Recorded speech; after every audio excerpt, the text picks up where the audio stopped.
சென்னையில யாராவது ஒரு இன்ஸ்பெக்டருடைய லிமிட்லயா போதை மருந்து ஒரு தகவல் எனக்கு வந்தாலும் உங்களுடைய பதவியை நான் வந்து டிஸ்மிஸ் பண்ணுவேன்னு ஒரு எச்சரிக்கை விட்டோம். வித்தின் ஒரு மணி நேரத்தில் இந்த ஒட்டுமொத்த போதையும் சென்னையில் இருக்கக்கூடிய காவல் ஆய்வாளர் தொடர்ந்து அந்த போதைப் பொருள் விற்பவர்கள் துணையாக இருக்கிறார் சொல்ல வருகிறார். அண்ணன் காவல்துறைக்கு தெரியாம நடக்கிறது இல்ல. தமிழ்நாடு காவல்துறை எந்த குற்றவாளிகளும் தப்பி கொள்ள வழிவகுக்கும் என்று சொன்னால் ஏற்புடையதல்ல.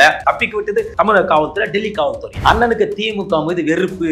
ஆக எப்போதெல்லாம் சந்தில் சாய்க்கல் இடம் கிடைக்கிறதோ அப்போதான் உள்ளே கம்பு சுற்றுவார். அண்ணன் பேசுறதே விட மாட்டாரு. அதுதான் திமுக. அண்ணன் சும்மா சொல்றாருங்க. நீங்க நினைங்க சார், உங்களுக்கு என்னென்ன தோணுது நினைங்க. திமுக தலைவர் தான் ஜாபர் சாதிகா ட்ரெயினை தூட்டார் கூட சொல்லுங்களேன். சத்தியமாக சொல்லுகிறேன், 100 அமைப்புகளுக்கு தலைவர்கள் இந்த தவறை. அவன் முஸ்லீம்ன்றதுக்காக முட்டி போட்டு முட்டு கொடுக்க வேண்டிய அவசியம் எனக்கு இல்லை. நானும் ஒரு முஸ்லீம். அண்ணன் அதிமுகவோடு பயணிக்க வேண்டும் என்ற எண்ணத்தில் இருக்கிறார். ஆகவே இவர் இப்படிதான் பேசுவார். உதயநிதி ஸ்டாலின் அவர்களுக்கு போதைப் பொருளை சம்பாதித்த பணம் தான் கொண்டு போய் கொடுத்தாருங்களா? எதற்காக சார் போட்டோஸ் எல்லாம் வந்து டெலீட் பண்றாரு? கட்சி விட்டு நிரந்தரமா நீக்கி ஒரு பொறுப்பாளரை வைத்துக் கொண்டு சார்ந்து புகைப்படங்களை எப்படி வைத்துக் கொள்வார்கள்? அப்போது தேவையில்லாத பொருளை நீக்கத்தானே செய்வார்கள். அப்ப தமிழக காவல்துறை மீது நம்பிக்கை இல்லாம எதுக்கு என்ஐஏ கிட்ட ஒப்படைச்சாரு? பாருங்க, என்ஐஏ என்பதும் தமிழ்நாடு காவல்துறை ரெண்டும் ஒண்ணா? நீங்க சொல்லுங்க. வெவ்வேறு தானே? வெவ்வேறு தான். அதான் நான் சொல்றேன். தமிழக காவல்துறை இல்லாம எதுக்கத்தாலும் மடமாத்தி பேசுறாரு. கோயம்புத்தூர் நடந்த வழக்குக்கு தானே என்ன கூப்பிட்டாங்க. டெல்லியில நடந்த வழக்கு எப்படி என்ன கூட்ட முடியுங்க? அண்ணாமலை இஸ்லாமிய மக்களை கோயம்புத்தூர் மீண்டும் ஒரு கலவரம் ஏற்படுத்த வகையில உடனுக்குடன் என்னையோட கொடுத்து நான் என்ன கேட்கிறேன், ஜாபர் சாதி கொத்தா பிடிச்சி தமிழக போலீஸ் ஒப்படை வழக்கு டெல்லியில வழக்கு தமிழ்நாடு காவல்துறைக்கு வந்து ஒரு மாநிலத்தில் நடக்கூடிய குற்றவாளி கைது செய்தா தமிழ்நாட்டுல காவல்துறை அவங்க வெளிமாநில காவல்துறை வரிப்பணத்திலே சம்பளம் வாங்கக்கூடிய தமிழ்நாடு காவல்துறை டெல்லிக்கு அனுப்பி விடலாம் பணி செய்ய. இதுக்கு தயாரா? அமித்ஷாஜி நடுவராக இருங்க. விசாரிக்க சென்ற பத்திரிகையாளரை வந்து தாக்கப்பட்டிருக்கிறதா செய்தி வெளியாகி இருக்கு. அது யாரு தாக்கப்பட்டாங்க? நீங்க சொல்லுங்க நியாயத்தை. நான் சொல்றேன்ல, பத்திரிகையாளர் எந்த கொம்ப தாக்கினாலும் தவறுதான். ஆனால் தாக்கியவர்கள் திமுக காரணமா? திமுக அப்படின்னு சார் செய்திகள் வெளியாகி இருக்கு. பொய்யும் பொருட்டை எதிர்கட்சிங்க உட்கார்ந்துட்டு பேசுறாங்க. அண்ணன் கொஞ்ச நேரம் போனா உதயநிதி ஸ்டாலின் தான் ரூம் கார வச்சு அச்சு அமிச்சிட்டாரு பத்திரிகையாளர் சொல்லுவாரு.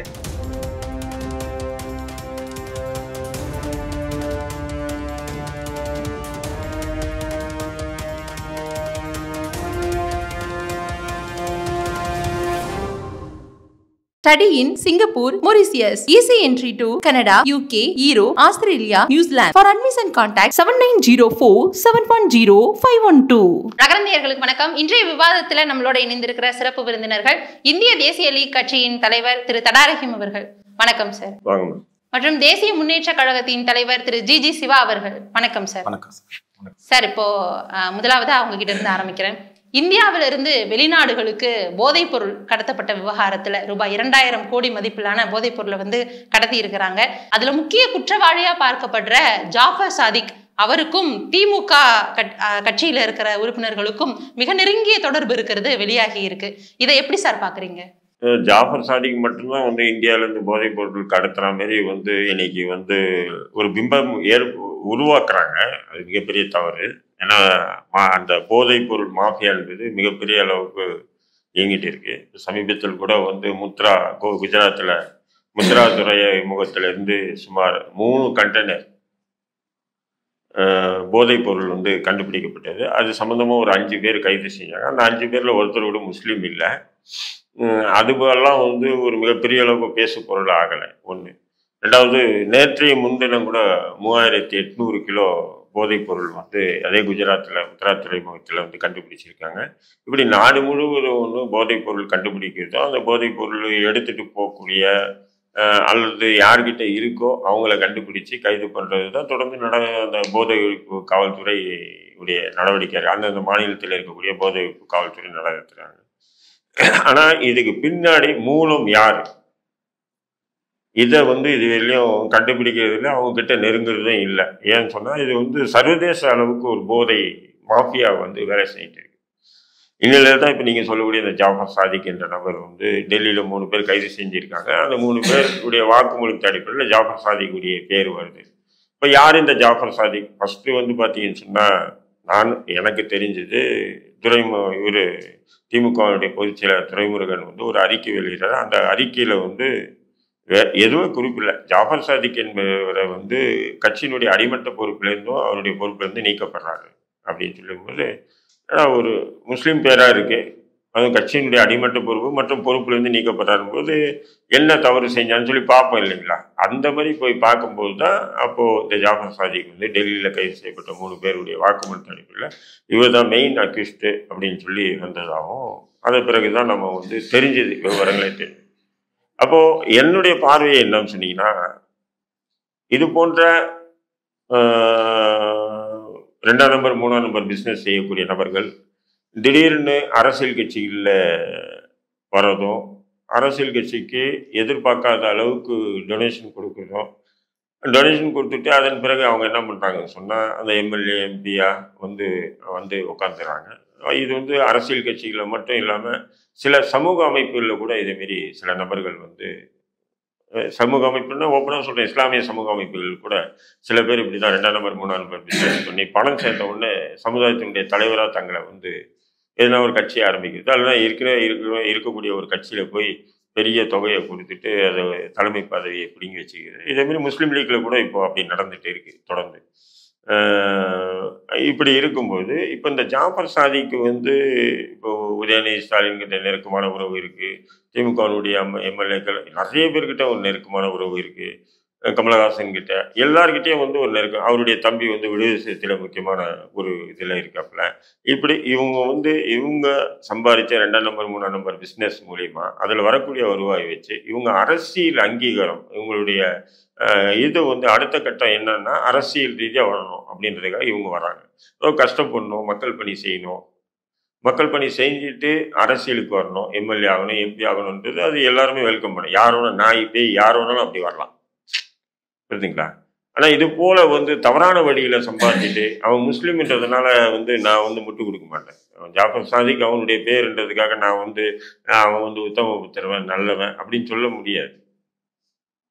அப்போ திமுக வந்து இவனை வந்து அவசர அவசரமாக கட்சியிலேருந்து நீக்கிறார் பார்க்கும்போது, அப்போ திமுகவுக்கு வந்து பல லட்சம் ரூபாய் வந்து நிவாரண பணி, அந்த பணி, இந்த பணிக்கு உதவி செஞ்சிருக்கிறேன். திமுகவுடைய முக்கியமான நிகழ்ச்சிகளை இவரே வந்து செலவு பண்ணியிருக்கிறேன். சில திரைப்படங்கள் கூட ஃபைனான்ஸ் பண்ணியிருக்கிறதா. இப்படி எல்லாம் வர வர வர என்ன ஆகுதுன்னு சொன்னால் இது வந்து தடுக்கப்பட்டது. அதாவது போதை வஸ்து என்பது இஸ்லாத்தில் தடுக்கப்பட்ட ஒன்று. அப்படியேப்பட்ட ஒரு தொழிலை செய்யக்கூடிய நபர்கள் எப்படி வந்து இந்த அரசியல் கட்சிகளில் அங்கீகாரம் கொடுக்குறாங்க, திடீர்னு வரானுங்க. இப்படி திமுகவில் மட்டும்ன்றதுல மற்ற அரசியல் கட்சிகள் கூட இது போன்ற நபர்கள் திடீர்னு வர்றாங்க, பெரும் தொகையை வந்து செலவு பண்ணுறாங்க போது நிச்சயமாக அந்த அடிமட்டத்திலிருந்து அந்த சமூக உணர்வோடு வரக்கூடிய நபர்களால் ஒரு சாதாரண கவுன்சிலர் கூட ஆக முடியாத நிலை இருக்கு, புரியுதுங்களா. அப்போ இன்னைக்கு திமுக வந்து என்ன பண்ணணும் சொன்னா, இதை உடனே சம்மந்தப்பட்ட நபரை கூப்பிட்டு உட்கார வச்சு கைது பண்ணி தூக்கி அவங்ககிட்ட ஒப்படைக்கணும். யார்கிட்ட ஒப்படைக்கணும்? டெல்லியில் இருக்கக்கூடிய அந்த போதை ஒழிப்பு காவல்துறை அதிகாரிகிட்ட ஒப்படைக்கணும். ஆனால் தமிழக காவல்துறை என்ன பண்ணுதுன்னா அவனை தப்பிக்க விடுது. சிவா கோவம் வரும், தப்பிக்க விடுதுன்னா இல்லை அப்படின்பாரு. சார், இப்போ இவர் வந்து சொல்லியிருக்கிறாரு தமிழக காவல்துறையே வந்து தப்பிக்க விடுது அப்படின்னு சொல்லியிருக்கிறாரு. அதுக்கு நீங்க என்ன சார் சொல்ல வரீங்க? அதாவது மத்திய உள்துறை அமைச்சருடைய கட்டுப்பாட்டு இருக்கக்கூடிய டெல்லி காவல்துறையினர் அங்கே ஒரு 2-3 நபர்களை கைது செய்து இந்த போதைப் பொருள் கடத்தல் விவகாரமாக தமிழகத்தைச் சேர்ந்த குறிப்பாக சென்னையில் இருக்கக்கூடிய ஜாஃபர் சாதிக் அவர்கள் தொடர்பு இருப்பதாகவும், அவர் திராவிட முன்னேற்ற கழகத்தினுடைய ஒரு விங்கினுடைய ஒரு அணியினுடைய ஒரு பொறுப்பாளர், ஒரு மாவட்ட அளவில் என்று அவர் கண்டுபிடித்து அதற்கான நோட்டீஸை புரசவாகத்தில் கூட அவர் அலுவலகத்தில் ஓட்டுவது போன்று ஒரு செய்தி வருகிறது. அந்த செய்தி வந்தவுடன் இவ்வளவு பெரிய ஒரு குற்றச்செயலுக்கு ஈடுபட்டதாக காவல்துறை, டெல்லி காவல்துறை சொல்லி இருக்கிறது என்று சொல்லி உடனுக்குடன் கட்சி விட்டு அவரை நீக்குகிறார். அதாவது இவர் ஜாஃபர் சாதிக் தவறு செய்தாரா இல்லையா என்பது நாங்கள் அதை உள் செல்ல விரும்பவில்லை. ஆனால் ஒரு குற்றச்சாட்டை, இவ்வளவு பெரிய குற்றச்சாட்டை வந்ததன் அடிப்படையிலே முதலில் நிரூபணம் செய்து விட்டு வா என்று உடனுக்குடன் அந்த கட்சியை விட்டு நீக்குகிறார்கள். ஆனால் காவல்துறை, தமிழ்நாடு காவல்துறை அல்லது தமிழ்நாடு அரசு ஜாஃபர் சாதிக் தப்பிக்க விட்டார்கள், ஏன் இவர்கள் பிடித்து டெல்லி காவல்துறைக்கு கொடுக்கவில்லை என்று சொல்லுகிறார்கள். யார் சொல்வது? பொதுமக்கள் சொல்லுகிறார்களோ அல்லது எந்த பாஜக சங்பேர சங்கங்கள் தொடர்ந்து இஸ்லாமிய ஒருவன் மீது பழியை போட்டுவிட்டு தவறு எவனோ ஒருவன் செய்வான், 1 லட்சம் மக்கள் இஸ்லாமியர் மக்கள் தவறு செய்கிறார்கள் என்று ஒரு தோரணை பரப்பி வருகிற பல ஆண்டுகளாக அவரே மிஞ்சக்கூடிய வகையில் அண்ணன் அவர்கள் சொல்லுகிறார்கள். ஆகவே இவரே சொல்லுகிறார், குஜராத்தில் இத்தனை கோடிக்கு பிடித்தார்கள், அத்தனை கோடிக்கு பிடித்தார்கள் என்று. அந்த குஜராத் துறைமுகத்தில் இருக்கக்கூடிய முதலாளி யார்? அதானி கைது செய்திருக்க வேண்டியது தானே. ஏன் செய்யவில்லை? இதே 24 முறைக்கு மேல் இதே ஜாபர் சாதிகளுடைய தலைமையிலே டெல்லியில் இருந்து அந்த போதைப் பொருள் வெளிநாட்டுக்கு கடத்தப்பட்டதாக தகவல் சொல்லுகிறது. அப்போது 24 முறை அவர் அங்கே கடத்திருக்கிறார் என்று சொன்னால் உள்துறை அமைச்சர் கட்டுப்பாட்டினுடைய காவல்துறை அங்கே ஃபெயிலியர் ஆகிவிட்டது. இதற்கு அங்கே இருக்கக்கூடிய மாநில டெல்லி காவல்துறையுடைய உயரதிகாரிகள் பதவி விலகுவார்களா அல்லது உள்துறை அமைச்சர் திரு அமித்ஷா ஜி அவர்கள் பதவி விலகுவாரா? நிலைமை எப்படி இருக்க சம்பந்தமே இல்லாமல் திமுக அவர்கள் பணம் கொடுத்திருப்பார்கள் அல்லது ஒரு சார இஸ்லாமிய அமைப்புகளும் இது போன்று அங்கே செல்கிறார் என்று சொல்லுகிறார்கள். ஆகவே இந்தியாவில் நான் இஸ்லாமிய அமைப்புகளுக்காக மட்டும் பேசவில்லை. ஒரு ஒரு ஒரு 100 அமைப்புகள் இருக்கிறது என்று சொன்னால் அதில் ஏதோ ஒரு அமைப்பினுடைய தலைவர் ஒரு சில தவறுகள் செய்திருப்பார்கள் இஸ்லாமிய அமைப்புகள், நான் இல்லை என்று சொல்லவில்லை. ஆனால் அதே 100 அமைப்புகள் இந்துத்துவ அமைப்புகள் என்று சொன்னால் சத்தியமாக சொல்லுகிறேன் 100 அமைப்புகளுக்கு தலைவர்கள் இந்த தவறை செய்கிறார். இப்ப நீங்கள் யாரை தண்டிக்க வேண்டும், யாருக்கு குரல் கொடுக்க, யாரை எதிர்த்து பேசியிருக்க வேண்டும்? RSS போன்ற சித்தாதிவாதிகள் தொடர்ந்து இந்தியாவை பிளவுபடுத்தி மொழியை இறைவனை வைத்து அரசியல் செய்து இஸ்லாமிய மக்களை கொன்று குவித்து வருகிறார். அவர்களுக்கு கண்டனம் தெரிவித்தார்களா? உடனே ஜாபர் சாதிக்கு 2000 கோடிகளை போதை முறையில் கடத்தி விட்டா திமுக தொடர்பு இருக்கிறோமா, சின்னவருக்கு தொடர்பு இருக்கிறோமா அல்லது முதலமைச்சர் தொடர்பு இருக்குமா?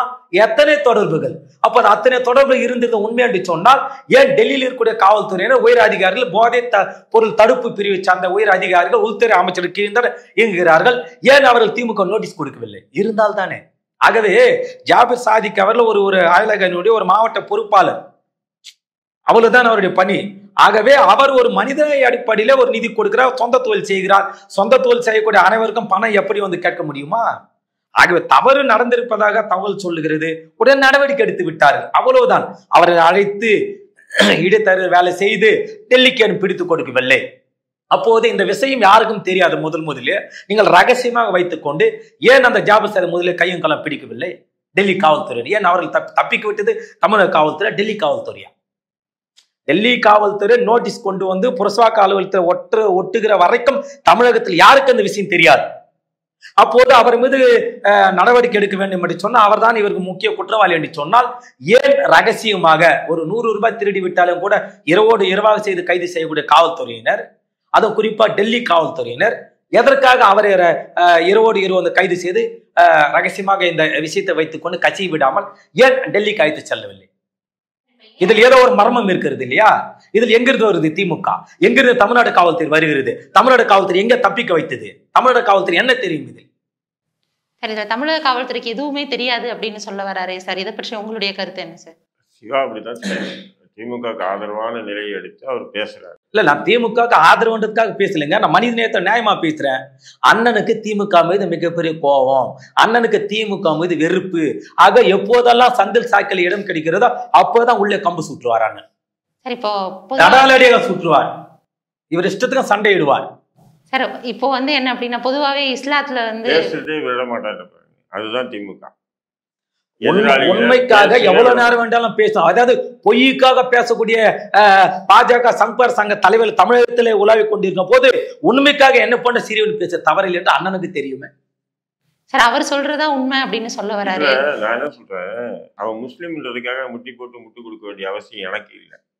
நானும் ஒரு முஸ்லீம். ஐயா நீங்க கொடுக்காதீங்க, உண்மையை சொல்லுங்கன்ற. அதான் நீங்க ஏன் சொல்ல விட மாட்டேங்க? சரி நான் விட்டுறேன், சொல்லுங்க. இதே மாதிரி RSS பாஜகவில் இருக்கக்கூடிய வலதுசாரி சித்தாந்தவாதிகள் யாரும் இந்த தொழிலை செய்யலையா? மொத்த வியாபாரத்துக்கும் அவனுக்கு தான் குத்தகை எடுத்து செஞ்சுட்டு வருவாங்க. இது மட்டும் இல்லை, ஹவாலா உட்பட தங்கம் கடத்தல் உட்பட எல்லாமே இந்தியா முழுக்க அவங்க தான் செய்கிறாங்க. அது சிவாவோட நான் பல இடங்கள்ல பொது தளங்களில் பதிவு வச்சுட்டு தான் வந்துட்டு இருக்கேன், இல்லைன்னு சொல்றேன். ஆனால் இந்த நபர் விஷயமா தான் நாம் இப்போ பேசுகிறோம்.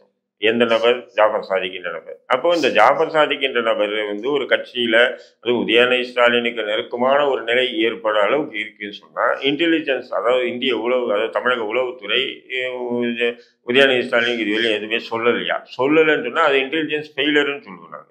அதுவும் உதயநிதி ஸ்டாலினுக்கு பாதுகாப்பு அதிகாரியா யார் இருக்காங்கன்னு சொன்னீங்கன்னா திருநாவுக்கரசு என்கின்ற ஒரு அதிகாரி. அவர் ஏற்கனவே அதிமுக ஆட்சியில் இதே சென்னை மாநகரத்தினுடைய IS இருந்தவர். அவ்வளோ ஃபிங்கர் பிரிண்ட்ல வச்சிருப்பாரு எல்லா தகவலையும். அந்த அளவுக்கு பிரில்லியன்ட், ஒரு தமிழ் தேசிய, ஒரு தமிழ் சிந்தனையாளர், பல வர்ணங்கள் இருக்கு அவருக்கு.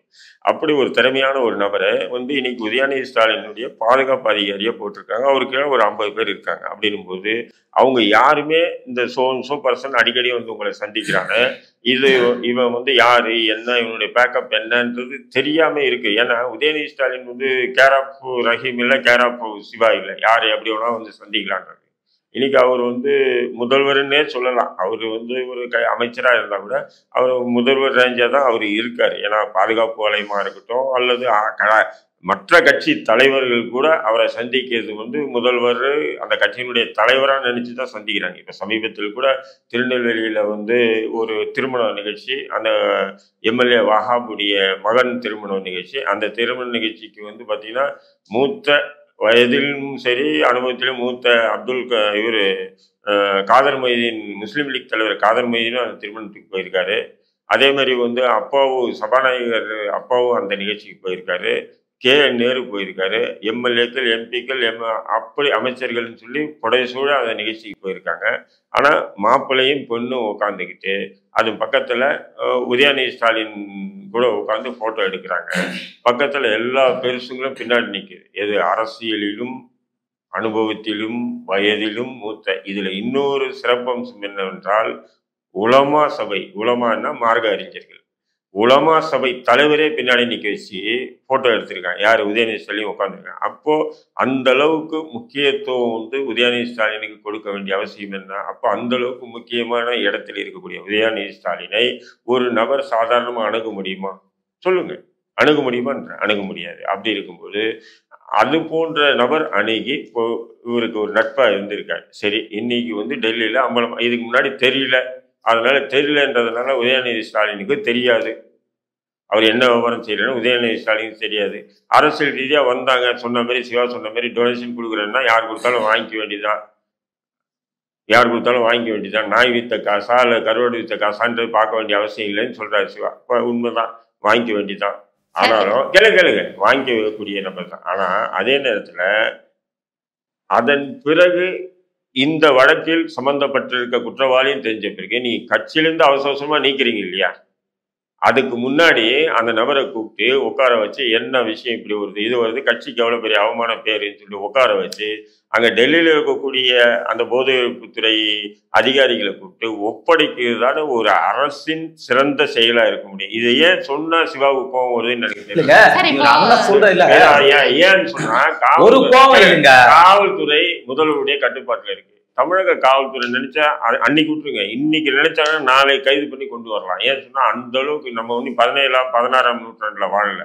இப்ப இந்த நூற்றாண்டுல இருக்கக்கூடிய இந்த அறிவியல் வளர்ச்சியில வந்து ஒரு நபர், நான் இப்ப இந்த இடத்துல இருந்து இறங்கி கீழே எப்படி போறேன், எந்த ரோடு போறேன், எங்க போய் சேர்றேன், அப்படி முதற்கொண்டு ஃபிங்கர் பிரிண்ட்ல காவல்துறை எடுக்கலாம். அப்படிங்கும்போது இது அதிமுக்கியமான ஒரு விஷயமாச்சு. இது கட்சிக்கு களங்கம் ஏற்படுத்தக்கூடிய ஒரு நிலை இருக்கும்போது ஜாபர் சாதிக்கு பிடிச்சு டெல்லியில் இருக்கக்கூடிய அதிகாரிகிட்ட ஒப்படைக்கிறது தான் சிறந்தது. அது நாங்கள் வந்து அவன் வேலை, அது மத்திய அமித்ஷா தான், இவன் தான், அது மத்திய போலீஸ் தான், அது மண்ணாங்கட்டி போலீஸ் தான். இன்னைக்கு சிபிஐ வந்தாலும் ஒரு மயிரம் பிடுங்க முடியாது. தமிழக காவல்துறை ஒத்துழைப்பு இல்லாமல் ஒன்றும் பண்ண முடியாது. இல்லை அந்த போதை ஒழிப்பு காவல்துறையால் ஒரு மயிரம் பண்ண முடியாது, எண்ணெயால் ஒரு மயிரம் பிடுங்க முடியாது. தமிழக காவல்துறை நினைச்சாதான் ஜாபர் சாதிக்கை பிடிக்கலாம். தமிழக காவல்துறை வந்து ஒத்துழைப்பு கொடுக்கலாம், ஜாபர் சாதிக்கை பிடிக்க முடியாது. இப்போ உதாரணத்துக்கு செந்தில் பாலாஜியுடைய தம்பியை வந்து அமலாக்கத்துறை எவ்வளவு வேகமா தேடிட்டு இருக்காங்க. யார? அவன் பேர் அசோக்குன்ற தம்பியை, செந்தில் பாலாஜி தம்பியை தேடுறாங்களே, கண்டுபிடிக்க முடியுதா? ஏன்னா தமிழக காவல்துறை ஒத்துழைப்பு இல்லை.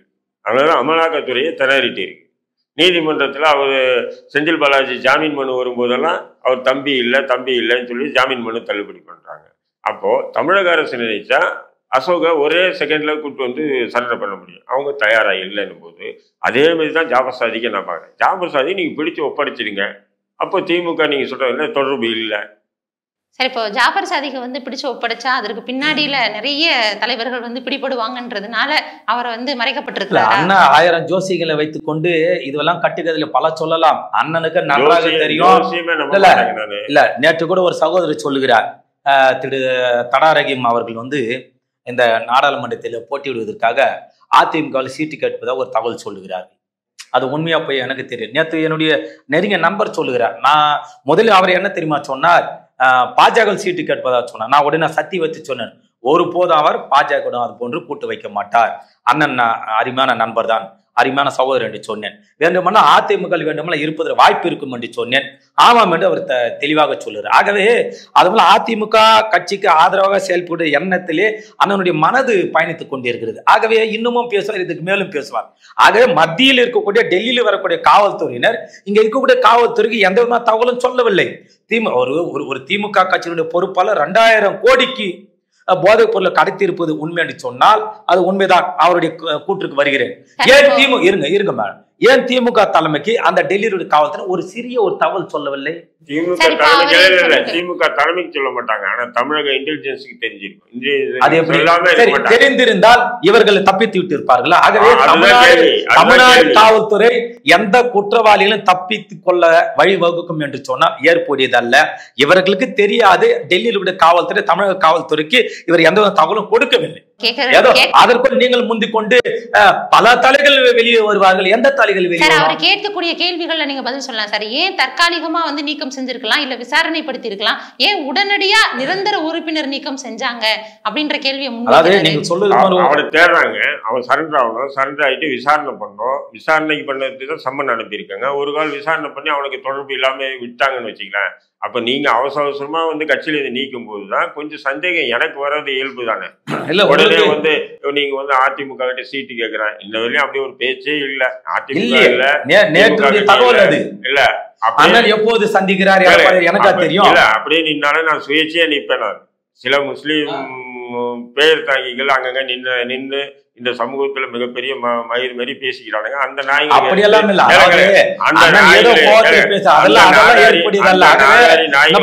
தமிழகத்தில் இஸ்லாமிய கட்சிகள் இந்த சமூக நீதிக்காக போராடி அனைத்து தரப்பு மக்களை குரல் கொடுத்து திமுக தலைமையில் இயங்குகிறார்கள்.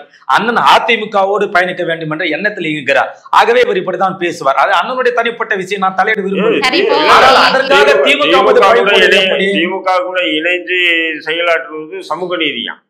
அந்த சமூக நீதி தான் வேங்கவயல் இதுல வந்து இந்த வரையிலும் அந்த வேங்கவயல் விவகாரத்தை வைத்துக் கொண்டு ஒட்டுமொத்தமாக திமுக அரசு மீதோ தமிழ்நாடு காவல்துறை மீதோ பழி போட்டு விடுவது ஏற்படுது. அரசியல் நீங்க வந்து இது என்னது விமான நிலைய விரிவாக்கம், பரந்தூர் விமான நிலைய விரிவாக்கத்துக்கு எதிராக போராடிட்டு இருக்கக்கூடிய விவசாயிகளுக்கு எதிர்த்து யாருமே குரல் கொடுக்கல, ஆதரவாக இருக்கு. அதாவது அங்கே இருக்கக்கூடிய பரந்தூர் விமான நிலையம் விரிவாக்கப்பட்ட இருக்கக்கூடிய கிராமவாசிகள் அவர் தனது ஜனநாயக எதிர்ப்பை காட்டுகிறார்கள். அதற்காக அந்த விவசாயிகள் அடிக்கடி மத்திய பாஜக அரசு செய்யக்கூடிய சித்து விளையாட்டில் போட்டு விவசாயிகளை துன்புறுத்தி இருக்கிறார்கள். சமூக நீதி அரசு தான் விடுதலை சிறுத்தை என்ன கேக்குது, 2 சீட்டு வந்து எங்களுக்கு தனி தொகுதியும் 1 சீட்டு பொது தொகுதியும் கொடுங்கன்னு கேட்டா சமூக நீதி அரசு இல்ல நீ தனி தொகுதி தான் நிக்கணும் அப்படியெல்லாம் திமுக சொல்லவில்லை. இவர்கள் அது போன்ற கற்பனைவாதம், இது எல்லாமே கற்பனை அப்படின்னு சொல்ல வரீங்க. ஆமா, விடுதலை சிறுத்தைகள் கட்சிக்கு பொது தொகுதி கொடுக்க முடியாத திமுக தலைவர் சொல்லி இருக்கிறாரா? சரி, தலைவர் சொல்லி இருக்கிறாரா? தொகுதி அப்படின்றத தாண்டி பொதுவாவே திமுக வந்து ஆட்சிக்கு வரும் பொழுது மது வந்து நம்ம படிப்படியா வந்து குறைப்போம் அப்படின்ற மாதிரி சொல்லுவாங்க. சோ இப்ப வந்து இப்போ ஒரு போதைப் பொருளுக்கே சம்பந்தப்பட்டிருக்கிறத பார்க்கும் பொழுது இது எந்த மாதிரியான விளைவுகளை ஏற்படுத்தும்? நான் சொல்றேன், இதே முதல்வர் சொல்லியிருக்காரு, போதைக்கு எதிராக இரும்பு கரம் கொண்டு ஒடுக்குவேன்னு சொல்லியிருக்காரா இல்லையா? நான் சொல்றேன் முதல்வருக்கு ஒரே ஒரு உங்கள் யகரம் வாய்ஸ் மூலியமா நான் சொல்றேன், முதல்வருக்கு சொல்றேன்.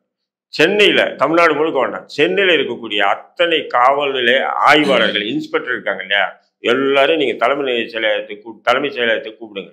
எல்லாரையும் உட்கார வச்சு நீங்க ஒரு 5 நிமிஷம் பேசுங்க. என்னன்னா, சென்னையில யாராவது ஒரு இன்ஸ்பெக்டருடைய லிமிட்லயாச்சு போதை மருந்து, அதாவது கஞ்சா பவுடர் அல்லது இந்த ஊசி மாத்திரை இது போன்றது யாருக்கிட்டையாவது நான் வந்து ஒரு தகவல் எனக்கு வந்தாலும் உங்களுடைய பதவியை நான் வந்து டிஸ்மிஸ் பண்ணுவேன்னு ஒரு எச்சரிக்கை விட்டாங்கன்னு சொன்னா வித்தின் 1 மணி நேரத்துல வந்து இந்த ஒட்டுமொத்த போதையும் ஆயிடுச்சு. அப்போது சென்னையில் இருக்கக்கூடிய காவல் ஆய்வாளர் தொடர்ந்து அந்த போதைப் பொருள் விற்பவர்கள் துணையாக இருக்கிறார் சொல்ல வருகிறார். அண்ணா, காவல்துறைக்கு தெரியாம நடக்கிறது இல்ல. ஒவ்வொரு தெரியாமல்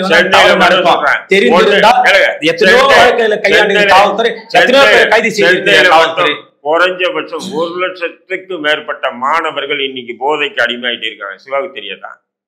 1 லட்சத்துக்கு சொன்னாங்க இல்ல. அப்ப அந்த காவல்துறை கடுமையான நடவடிக்கை எடுத்திருந்தா அந்த 1 லட்சம் மாணவர்களுடைய எதிர்காலத்தை தொடர்ந்து யாரெல்லாம் குற்ற செயலை ஈடுபடுகிறார்களோ அண்ணன் சொல்லுது போன்ற அத்துணை காவல் நிலையங்களில் இருக்கக்கூடிய காவல் ஆய்வாளர் மற்ற அனைத்து நிலை காவலர்களும் தொடர்ந்து தனது பணியை செய்கிறார்.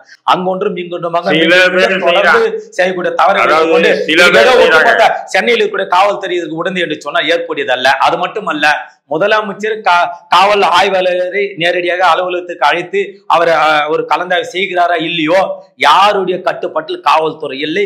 தமிழ்நாடு முதலமைச்சருக்கு எங்களுடைய காவல்துறை சிறப்பாக செயல்படுது. காவல்துறை கைகள் கட்டப்படவில்லை. ஒன்று, இப்போது இந்த போதை சம்பந்தமாக பேசுகிறேன், போதை விவகாரத்தில் வருகிறேன். நீங்கள் சொல்லுவது போன்று அந்த போதை பொருள் கடத்தியாக சொல்லக்கூடிய ஜாபர் சாதிக் அவர்களுக்கும் திமுகவிற்கும் பண பரிவர்த்தனை என்பது ஒருபோதும் இல்லை.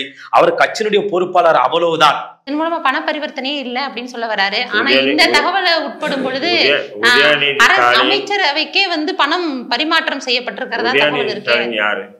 உதயநிதி ஸ்டாலின் எந்த கட்சியில இருக்காரு? இப்போ மாண்புமிகு உதயநிதி ஸ்டாலின் அவர்களுக்கு இந்த போதைப் பொருளை சம்பாதித்த பணம் தான் கொண்டு போய் கொடுத்தாருங்களா? சார், இந்த இதற்கு தொடர்பு தொடர்பு இல்லாத பொழுது அவர் எதற்காக சார் போட்டோஸ் எல்லாம் டெலீட் பண்றாரு அப்படின்ற கேள்வி பாருங்க.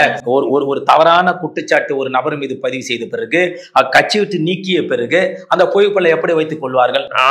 கட்சி விட்டு நிரந்தரமா நீக்கிய ஒரு பொறுப்பாளரை வைத்துக் கொண்டு அவர் சார்ந்திருக்கிற புகைப்படங்களை எப்படி வைத்துக் கொள்வார்கள்? அது மட்டும் உதயநிதி ஸ்டாலின் அவர்கள் கிளை செயலர் அல்ல, தமிழகத்தோட ஒரு அமைச்சர். அப்போது தேவையில்லாத பொருளை நீக்கத்தானே செய்வார்கள். அவரே கட்சியில் இல்லை, அவர் சார்ந்த புகைப்படங்களை எப்படி வைத்துக் கொள்வார்கள்? அதற்காக உதயநிதி ஸ்டாலின் அவர்களிடம் இந்த போதைப் பொருள் கடத்திய ஜாபர் சாதிக் அவர்கள் கொண்டு போய் பணம் எல்லாம் கொடுத்து விட்டார்கள். அந்த அண்ணன் பேசுவது நான் ஒரே ஒரு கேள்வி கேட்கிறேன். திமுக எதிர்கட்சியா இருந்ததுன்னா அப்போ ஜாபர் சாதிக் அந்த கட்சியில இருந்த ஒரு நபர் இப்படி போதைப் பொருள் வழக்கில் சம்பந்தப்பட்டு இருந்தாங்கன்னா அவரை கட்சியிலிருந்து நீக்கிட்டோம், காவல்துறை தன்னுடைய கடமையை செய்யுதுன்னு சொல்றாங்கன்னா அது லாஜிக்கா நம்ம ஏத்துக்கலாம். திமுக ஆளுங்கட்சியா இருக்கும்போது அப்போ திமுக காவல்துறை நினைச்சாதான் அவரை கைது பண்ணி அங்க டெல்லிக்கு அனுப்ப முடியும். திமுக காவல்துறை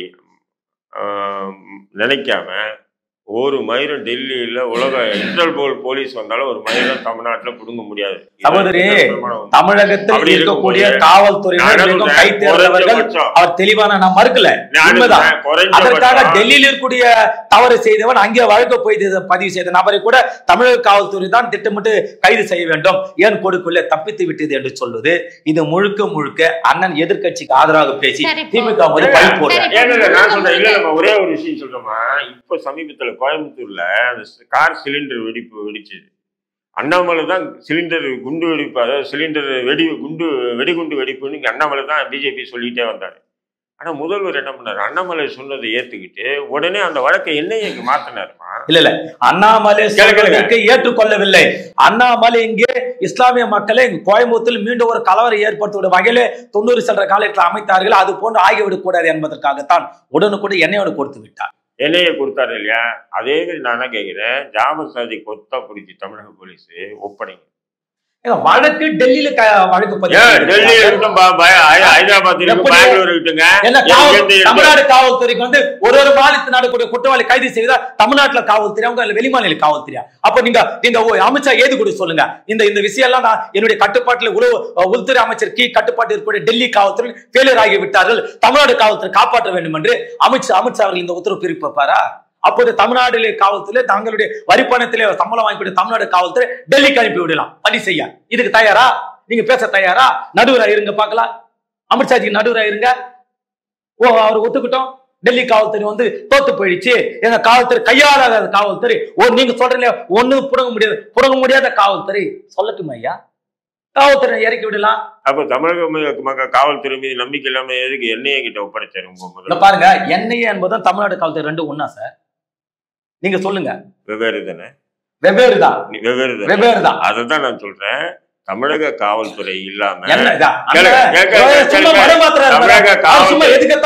மடமாத்தி பேசுறாரு சார். மடைமாற்று பேசுறது அப்படின்றத தாண்டி இப்போ நீங்க காவல்துறை கோயம்புத்தூர் நடந்த வழக்குக்கு தானே என்ஐஏ கூப்பிட்டாங்க. டெல்லியில நடந்த வழக்கு எப்படி என்ஐஏ கூப்பிட முடியுனாங்க? இது என்ன? இது ஒரு விஷயம் இல்ல. நான் உங்களை என்ஐஏ கூப்பிடல சொல்றேன். டெல்லியில நடந்துச்சு இல்லையா? அதுக்கு நாங்க புடிச்சு கொடுக்கணுமா? காவல்துறை தமிழ்நாடு காவல்துறை மதிப்பளித்து உங்கள் விவகாரத்துல உங்களை மாநில இது போன்ற நிகழ்வு நடக்கிறது ஒத்துழைப்பு கொடுங்க ஏன் அவர்களே சொல்லல? அதாவதுமா இல்ல சிவாவுக்கு வந்து ஒரு விஷயம் நல்லா தெளிவா தெரியல. அது டெல்லியா இருக்கட்டும், மும்பையா இருக்கட்டும், சென்னையா இருக்கட்டும், தமிழ்நாடா இருக்கட்டும், ஆந்திராவா இருக்கட்டும், எந்த மாநிலமா இருந்தாலும் சரி அவங்களுக்கு போலீஸுக்குள்ள ஒரு லிங்க் இருக்கு. இப்போ அங்க டெல்லியில அதாவது போதை ஒழிப்புத்துறை காவல்துறை, போதை ஒழிப்புன்னா போதை ஒழிப்புக்குன்னு சொல்லி வானத்திலிருந்து குதிச்ச காவல்துறை இருக்க மாட்டாங்க. இதே காவலர்கள் தான் அது ஒரு விங்கா செயல்படுவாங்க. எப்படி இந்த திமுகல வந்து இளைஞரணி அந்த மாதிரி ஒரு விங்கா போதை ஒழிப்புத்துறை செயல்படுறாங்க. காவல்துறையினும் போது அவங்களுக்கு எல்லாம் ஒரே நெட்வொர்க் தான், நல்லா புரிஞ்சுக்கணும். அப்போ இந்த நபர் சென்னையில இருக்கக்கூடிய ஜாஃபர் சாதிக் என்ற நபர் இப்படி இந்த குற்றத்தில் ஈடுபட்டிருக்காருன்னு சொல்லி தமிழக இன்டெலிஜென்ஸுக்கு ஃபர்ஸ்ட் தகவல் அங்கதான் வந்திருக்கும். அந்த தகவலை வச்சுதான் இவங்க என்ன பண்றாங்க, டக்குன்னு அவரை கட்சியிலேருந்து நீக்கிறாங்க.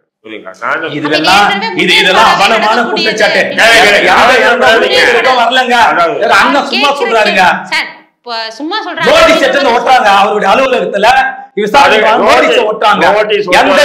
சொல்லக்கூடிய எந்த ராப்பிரிவுக்கோ உலகத்திற்கு யாருக்கும் சொல்லலுங்க. அண்ணன் சும்மா ஏதோ தமிழ்நாடு காலத்தை தப்பிக்க விட்டது, திமுக அரசு தப்பிக்க விட்டதுன்னு சொல்லிட்டு மீண்டும் ஒரு சொல்றாங்க. நான் என்ன நினைக்கிறேன்னா, நீங்க நினைங்க சார், நீ உங்களுக்கு என்னென்ன தோணுது நினைங்க. இன்னும் திமுக தலைவர் ட்ரெயின் எடுத்து விட்டாரு கூட சொல்லுங்களேன்.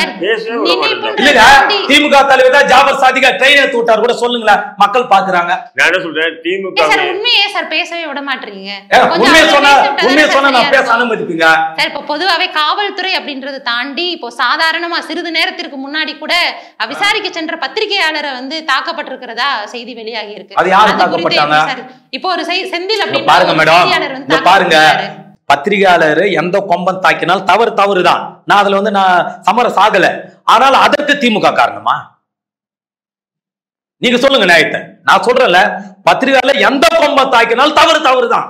ஆனால் தாக்கியவர்கள் திமுக காரணமா? நீங்க ஆதாரத்தை சொல்லுங்க. திமுக அப்படின்னு தான் சார் செய்திகள் வெளியாகி இருக்கு. பொய்யும் பொருட்டை எதிர்கட்சிங்க உட்காந்துட்டு பேசுறாங்க.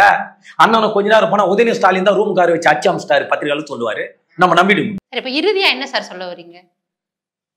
இறுதியாக உறுதியாக எது சொன்னாலும் கூட, எந்த தவறு செய்தாலும், யார் தவறு செய்தாலும், அது திமுகவுக்கு அப்பாற்பட்டு இருக்கக்கூடிய தமிழகத்தில் யார் தவறு செய்தாலும் இப்போது இருக்கக்கூடிய தமிழ்நாடு அரசு துரிதமா நடவடிக்கை எடுக்கும். அது மட்டுமல்ல, தமிழ்நாடு காவல்துறை பாரபட்சமாக யாருக்கும் ஒரு சாராருக்கு ஆதரவும் ஒரு சாராருக்கு எதிராகவும் ஒருபோதும் தமிழ்நாடு காவல்துறை இருப்பதா எனக்கு தெரியவில்லை. ஆகவே டெல்லி இருக்கக்கூடிய காவல்துறையினர் அவர் வெறும் விசாரணைக்காக ஒரு சாதாரண ஒரு வழக்கில் ஈடுபட்டவர்களுக்கு விசாரணைக்கு வர வேண்டும் என்று எப்படி ஒரு நோட்டீஸ் கொடுப்பார்களோ அது போன்று அவர் செய்த தவறுதான். இது டெல்லி காவல்துறை மீது தவறுதான ஒழிய தமிழ்நாடு அரசு மீதோ தமிழ்நாடு காவல்துறை தவறு இல்லை. அது மட்டுமல்ல, ஒரு போதும் இந்த குற்ற செயலில் ஈடுபட்டதா சொல்லக்கூடிய சாதிக் பாஷா அவர்களுடைய பணத்திற்கோ அவருடைய தொடர்புக்கோ திமுக கடற்கோடி தொண்டனுக்கும் தொடர்பு இல்லை என்பதுதான் என்னுடைய கருத்து. இப்போ ஜாஃபர் சாதிக் மட்டும் வந்து அவர் ஒரு தனி நபர் தான், இவருக்கும் கட்சிக்கும் எந்த ஒரு சம்பந்தமும் இல்லை அப்படின்ற மாதிரி அவர் சொல்றாரு. இதற்கு நீங்க என்ன சார் சொல்ல வரீங்க? நிச்சயமா அவர் சொல்றது அப்படியே இருக்கட்டும், அதுல எந்த மாற்று கருத்தும் இல்லை. கட்சிக்கும் அவருக்கும் எந்த சம்பந்தம் இல்லைன்னு சொன்னா, தமிழக காவல்துறை முதல்வருடைய கட்டுப்பாட்டுல இருக்கு. தமிழக காவல்துறை, அதாவது டெல்லி போலீஸ் சொன்னாதான் நாங்கள் செய்வோன்றது இல்லை, டெல்லி போலீஸ் செய்ய சொல்லாமலேயே தமிழக காவல்துறைக்கு உத்தரவு போட்டு அந்த ஜாஃபர் சாதிக்கை பிடிச்சி அந்த போதை ஒழிப்பு துறைக்கிட்ட ஒப்படைச்சிட்டாங்கன்னா இந்த பிரச்சனைக்கு உடனே முடிவு கிடைக்கும். எனக்கு என்னன்னா, இப்போ வந்து திமுக காரங்களும் நம்ம சிவாவும் ஜாஃபர் சாதிக்கு வந்து ரொம்ப ஆதரவா பேசுறதை பார்த்தா எனக்கு இன்னொரு பயம் என்ன, ஆதரவா பேசவே இல்லை. சரி ஆதரவா இல்லை, பயம் என்னன்னு சொன்னா, எனக்கு எப்படி சாதிக் பாஷா என்றவர் இப்படிதான் வந்து கடந்த திமுக ஆட்சியில் 2G ஸ்பெக்ட்ரம் ஊழல் வழக்கில் முக்கிய குற்றவாளியான ராசாவுக்கு நண்பராக இருந்தவர் தான் சாதிக் பாஷா. அந்த சாதிக் பாஷா சிபிஐ விசாரணைக்கு கூப்பிட்டாங்கன்றதுக்காக அவர் தடுமாற்றமா இருக்காரு, அவர் போனா இதெல்லாம் உளறிடுவாரோ அப்படின்ற அச்சத்தின் காரணமா அவரை வந்து தூக்குல போட்டு கொண்டுட்டாங்க. இந்த பாருங்க, இதுவெல்லாம் இது ஏற்படுது பதில் இல்ல. அண்ணன் வந்து ஏதோ நேரடியா பார்த்த மாதிரி சொல்றதுல ஏதோ மனக்குழப்பத்திலே அந்த தவறான முடிவுக்கு தற்கொலை செய்து கொண்டார். இன்று வரை சட்டத்திலும் அதுதான் இருக்கிறது, வழக்கில் அதுதான் இருக்கிறது. திமுக இருக்கிறதா அடிச்சு சாதிச்சு தூக்குல மாத்த மாதிரி சொல்றாருங்க. என்ன ஒரு நியாயம்? தற்கொலை பண்ணிக்கிட்டாருன்னு சொல்றாரு. இவங்க கட்சியில இப்ப கூட்டல இருக்கக்கூடிய வைகோ அண்ணன் வந்து இன்டர்வியூ இருக்கு, நீங்க கூட கூகுள்ல சர்ச் பண்ணலாம். நீங்க அவர் வந்து கொலை தான் செய்யப்பட்டார் அப்படின்னு சொல்லி அவர் பல முறை முயற்சி பண்ணார். இருந்தாலும் அந்த நேரத்தில் திமுக ஆட்சின்றதுனால ஒன்றும் பண்ண முடியல. அதன் பிறகு வழக்கை சிபிஐக்கு மாற்றினாங்க. சிபிஐ கூட அப்போ காங்கிரஸ் திமுக கூட்டணி இருக்கிறதுனால மூடி மறைச்சிட்டாங்க. அதெல்லாம் கதை இருக்கு, நிறைய விஷயங்கள் பேசணும்னு நிறைய பேசிக்கிட்டே போகலாம், புரியுதுங்களா? அதன் பிறகு வந்து இப்போ கூட சமீபத்தில் அரியலூர் சேர்ந்த பிரபாகரன்ற ஒரு பையன் வந்து நான் தான் வந்து காலை பிடிச்சேன், ஜாபர் சேட்டு தான் தலையானை வச்சு அந்த சாதிக் பாஷாவை கொன்னாரு. ஜாபர் சேட்டுன்னா யாரு? யாரும் ஜாபர் சேட்டு இல்லை, முன்னாள் டிஜிபியா இருந்து இப்போ ஓய்வு பெற்றிருக்காரு அந்த ஜாபர் சேட்டு. ராசா உட்பட எல்லாமே இருந்தாங்க, நாங்க தான் கொலை பண்ணோம் அப்படின்னு இன்டர்வியூ கொடுத்தாப்புல. அண்ணா விளம்பரத்துக்காக மனநல பாதிக்கப்பட்டவங்கள எவனோ ஒருத்த பேசுறானே, இதுவெல்லாம் வந்து ஒரு ஏற்புடையதா? சரி, மனநிலை பாதிக்கப்பட்டவனா இருக்கட்டும், இவங்க சொல்ற மாதிரி இருந்தாலும் இவங்களுடைய அரசுன்றதுனால எந்த நடவடிக்கையும் எடுக்கல. அது அப்படியே குப்பையில தூக்கி போடப்பட்டு கடைசியா அவங்க வந்து அவங்களுடைய மனைவி இன்னும் கூட என்ன சொல்லி சுத்துறாங்கன்னு சொன்னா, என்னுடைய கணவர் கொல்லப்பட்டார், என்ன நடந்ததுன்னு. கணவன் அதாவது ஒரு கணவன் தற்கொலை பண்ற நிலைக்கு போயிருந்தா நிச்சயம் அவங்க மனைவிக்கு தெரிஞ்சிருக்கும் அவனுடைய நடவடிக்கை, அவங்க பிள்ளைக்கு வீட்டுக்கு தெரிஞ்சிருக்கும். அவங்க மனைவி இன்ன வரையும் போராடிட்டு இருக்காது, அவளை பெண் தான், அது வேற விஷயம் இருக்கும். அது போன்ற ஒரு சூழல் இந்த ஜாபர் சாதிக்கு வரக்கூடாதுன்றதுக்காக தான் நான் வந்து என்ன பண்றேன், காவல்துறை மீதும் தமிழக அரசின் மீதும் நேரடியான குற்றச்சாட்டு வைக்கிறேன். தமிழக அரசும் நடவடிக்கை எடுத்து காவல்துறைகிட்ட உத்தரவு போட்டா உடனே பிடிச்சி அவனை அங்கே சம்மந்தப்பட்டவர்கிட்ட ஒப்படைப்பாங்க. இல்லைன்னு சொன்னா, ஒரு கால் சிவா சொல்ற மாதிரி திமுகவுக்கு எந்த சம்பந்தமும் இல்லைன்னு சொன்னா அவங்க போலீஸ்கிட்ட ஒப்படைப்பாங்க. காவல்துறை நினைச்சா வித்தின் செகண்ட்ல பிடிச்சு ஒப்படைப்பாங்க டெல்லி போலீஸ்கிட்ட.